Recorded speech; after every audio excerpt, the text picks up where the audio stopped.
The comment came during our monthly family dinner at Marino's. My son Daniel, 28, sat beside me in his usual jeans and t-shirt. He'd driven over in his old Honda Civic, the one with the dent in the passenger door. Melissa had arrived in her leased BMW, talking loudly about the new subdivision where she and her husband Greg were looking at houses. The starter homes are only $400,000, she'd announced. Of course, we're looking at the executive models. Those start at $650. Daniel nodded politely. He'd always been quiet, preferring observation over confrontation. Melissa had always interpreted this as weakness. We're hoping to close by spring, Melissa continued. Greg's bonus should cover the down payment. She glanced at Daniel. Not everyone can say that. My mother shifted uncomfortably. The breadsticks are excellent tonight. But Melissa wasn't done. Some people are meant to be homeowners and others are just renters. It's not a judgment, just reality. Daniel kept eating, his expression neutral. I'd learned over the years that he rarely rose to Melissa's bait.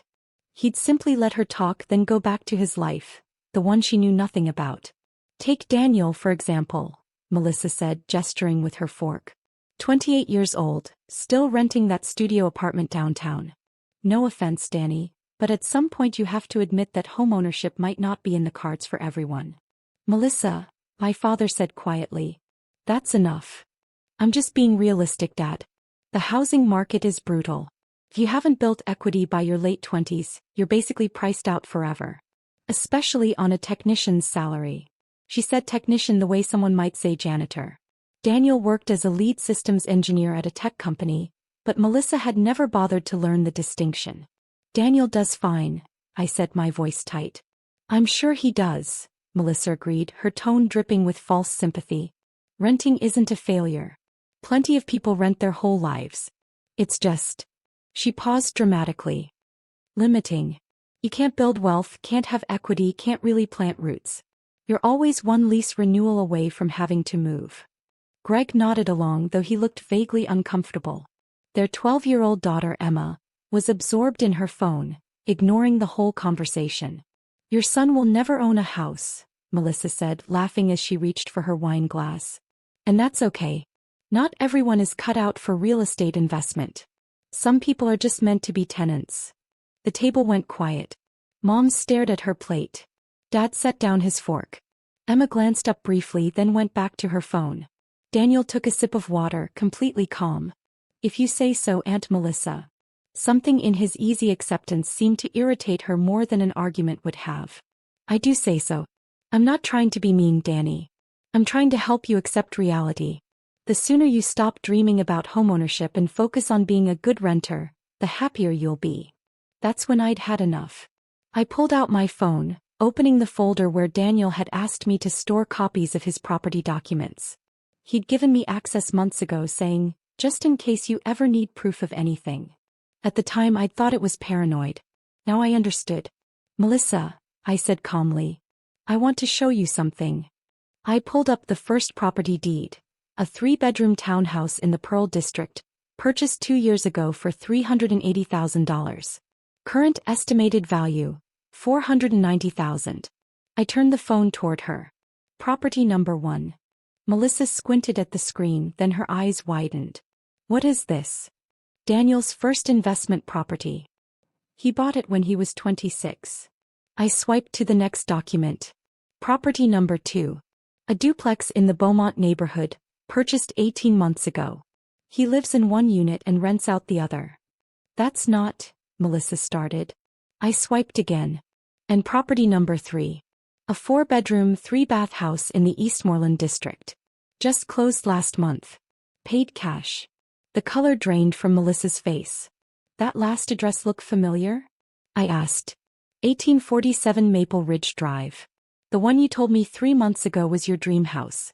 The one you lost the bid on because someone offered $20,000 over asking, all cash, no contingencies. Melissa's mouth opened and closed. No sound came out. Everyone had stopped eating. Dad leaned forward, staring at my phone. Mom had her hand over her mouth. Even Emma had put down her phone. But he's a technician, Melissa finally whispered. He's a lead systems engineer, I corrected. He makes $160,000 a year plus bonuses. He's been maxing out his 401k since he was 22, lives below his means, and invested in real estate instead of leasing luxury cars. Greg had gone very still, his face pale. But I never saw. He drives that old Honda he wears, Melissa stuttered. He drives a paid-off car and wears comfortable clothes, I said. Because he's smart enough to know that looking wealthy and being wealthy are two very different things. I swiped through a few more documents. Would you like to see his investment portfolio? Or maybe his savings account balance? Oh, here's a good one. His property management company's quarterly report. Turns out that duplex generates $1,800 a month in rental income after expenses. Melissa looked like she might be sick. But I wasn't finished, I said, echoing my earlier words. See, there's something else you should know about that dream house you lost. I pulled up another document. Daniel didn't buy it to live in. He bought it as an investment property. He's already got a tenant lined up, a nice family relocating from California. They're paying $3,800 a month. I looked directly at Melissa. That's more than your monthly mortgage payment would have been, isn't it? The one you couldn't qualify for because Greg's bonus was smaller than expected. Greg closed his eyes. How did you, Melissa started. You told Mom about the loan issues, I said. Last week when you were crying about losing the house. You said it was meant to be, and that material things don't matter. Mom told me because she was worried about you. She had no idea Daniel was the cash buyer who outbid you. Daniel finally spoke, his voice quiet. I didn't know it was your dream house, Aunt Melissa. I just knew it was a good investment in an appreciating neighborhood. The inspection came back clean, the bones were solid, and the rental market in that area is strong. Melissa stared at him like she'd never seen him before. When did this happen? Dad asked, his voice full of wonder. When did you buy 3 properties? Over the last 2 years, Daniel said. I started researching real estate investment when I was 25. I saved aggressively, learned about market analysis and studied neighborhood trends. The townhouse was my first purchase. I was nervous about that one, but it appreciated faster than I expected. Why didn't you tell us? Mom asked. Daniel shrugged. It felt like bragging. And honestly, I liked that nobody treated me differently. When Aunt Melissa makes comments about renters and technicians, it doesn't bother me because I know the truth. Her opinion doesn't change my reality.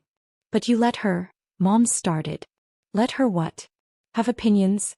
She's allowed to have them, even if they're based on assumptions. Daniel took another bite of his pasta. I don't need external validation for my choices.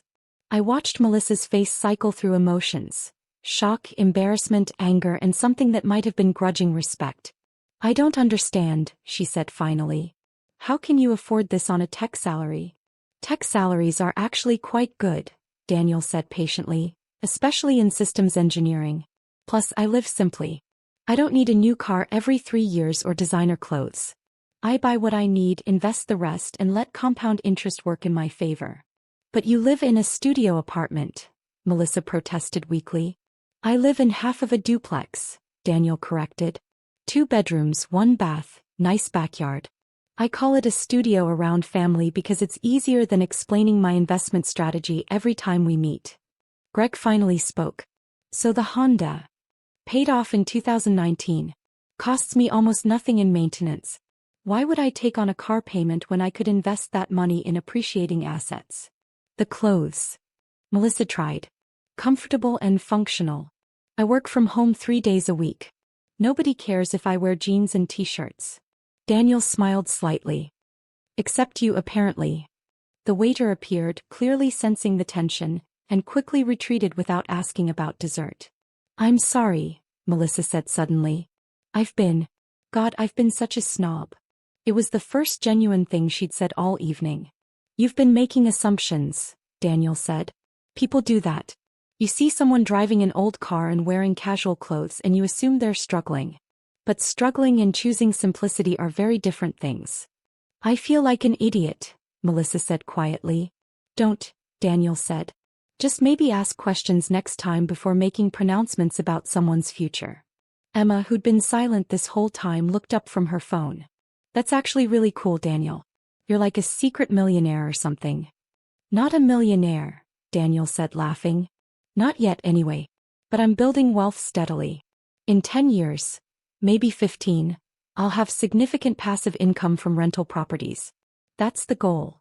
Financial independence before I'm 45. That's impressive, Dad said. Really impressive, son. Thanks, Grandpa. Melissa stared at her barely touched meal. The dream house, she said softly. I can't believe you own my dream house. It's a good house, Daniel acknowledged. Solid foundation, new roof, updated electrical. The tenants seem excited about it. They've got 2 kids and a dog. It'll be a good family home. Something in Melissa's expression crumbled. We were going to have 2 more kids. Fill up those extra bedrooms. Emma wanted her own bathroom. You'll find another house, I said more gently now. The market's tough, but you'll find something. Not like that one, Melissa whispered. That one was perfect. An awkward silence fell over the table. Daniel looked uncomfortable for the first time all evening. Look, he said finally, I bought it as an investment, but that doesn't mean it has to stay that way forever. If you and Greg seriously want it and you can get financing together, we could work something out. I haven't signed a long-term lease with the tenants yet, just a 6-month trial. Melissa looked up sharply. What? I mean it, Daniel said. If you can get approved for a mortgage, I'd sell it to you at my purchase price. No profit, just covering my costs and the down payment. You'd do that. Melissa's voice was small. Family's family, Daniel said simply. Even when they call you a perpetual renter at dinner. Melissa laughed and it turned into something close to a sob. I'm so sorry, Danny. I've been awful to you. Yeah, Daniel agreed. You kind of have been. For years, actually. I know. Melissa wiped her eyes. I don't know why. Maybe because you never seemed to care what anyone thought, and that bothered me. I've always cared so much about appearances. I noticed, Daniel said dryly. The BMW is leased, Melissa admitted. We can barely afford the payments. Greg's bonus was half of what we expected, and we've been scrambling ever since. We're one unexpected expense away from serious trouble. Greg nodded miserably. Then stop, Daniel said. Sell the BMW. Buy something practical. Cut the expenses that don't bring you actual joy. Build savings. It's not complicated, just hard. Says the guy with 3 properties, Melissa said, but there was no malice in it now. Says the guy who ate ramen for 2 years while saving for his first down payment, Daniel corrected. It wasn't glamorous. It wasn't Instagram-worthy. But it worked. Mom reached over and squeezed Daniel's hand. I'm proud of you. I should have said that years ago. You say it all the time, Grandma, Daniel said, smiling. Not about this, Mom said. About the person you've become, quiet and thoughtful and so much smarter than the rest of us about what actually matters. We finished dinner in a strange new atmosphere, not quite comfortable but honest in a way our family gatherings had never been before. Melissa asked Daniel questions about his investment strategy, and he answered patiently, occasionally pulling up spreadsheets on his phone to illustrate points about cash flow and appreciation rates. As we left the restaurant, Melissa pulled Daniel aside. I heard her say, "Thank you for offering to sell us the house. We're going to talk to a financial advisor and see if we can make it work. If we can't, I understand. And I'll stop judging people based on their cars and clothes." That would be nice, Daniel said. In the parking lot, Emma ran up to Daniel. Can you teach me about investing? I've got $300 saved from birthdays. Sure, Daniel said. We can talk about index funds and compound interest. Starting at 12 is actually perfect. You've got time on your side. Emma beamed. As Daniel drove away in his dented Honda, I stood with my parents watching the taillights disappear. I underestimated him, Dad said quietly. We all did. He didn't want to be estimated at all, I said. That's the whole point. He just wanted to build his life without commentary. Smart kid, Dad said. Smart man, I corrected. We drove home separately, but I felt a shift in our family dynamic. Melissa had been humbled, yes, but more importantly, she'd been educated.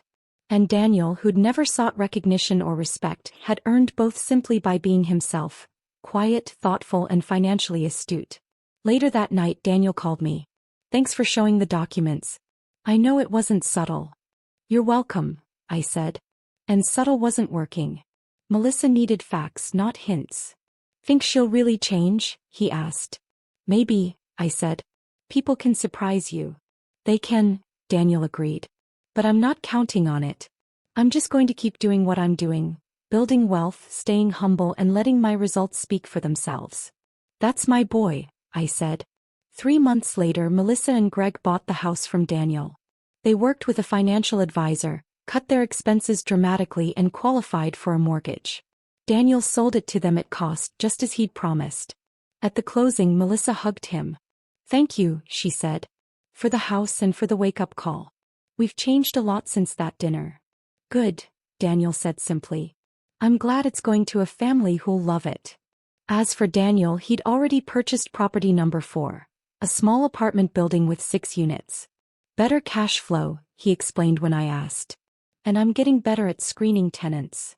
My quiet, unassuming son, building an empire one modest property at a time while the world underestimated him.